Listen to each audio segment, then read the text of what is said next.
Съществуват две основни промени в начина на мислене, които трябва да направиш, за да дадеш наистина тласък на своя мрежов бизнес. И днес в това видео ще видим първата. Факт е, че ако не продаваш продуктите или услугите или пък бизнес възможността, ти не носиш никаква стойност на пазара. Да, знам какво си мислиш, че аз искам да предам стойност на хората, но те просто, да кажем, не оценяват и не купуват моите продукти. Ами виж, истината е, че мрежовата индустрия е препълнена с възможности за бизнес и с качествени продукти.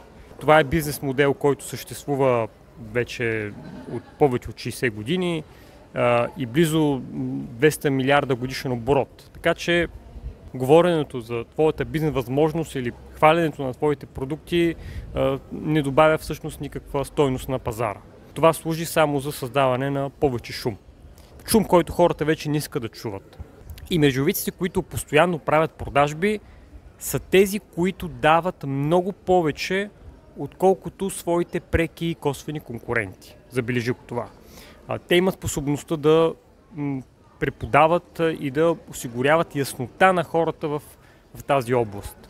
Хората могат да се учат от тях, могат да бъдат вдъхновени, да предприемат действия и така. По принцип, ако ти повишиш нивото си на лична пазарна стойност, това ще ти помогне да растеш и ще те откроява много повече от всеки друг, който просто, да кажем, говори за бизнес възможността и за някакви си продукти. Защото така хората ще видят, че присъединяването към твой екип ще им даде някакво предимство. Няма да са просто някакви промоутъри на някаква си компания.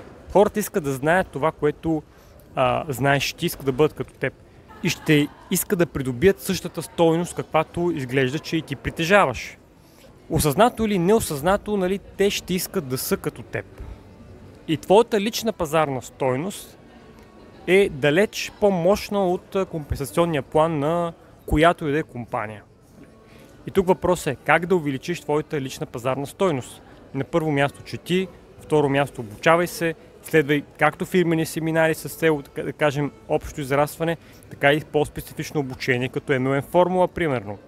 На трето място следвай хората, нали, чието резултати искаш да постигнеш и хората, които те вдъхновяват.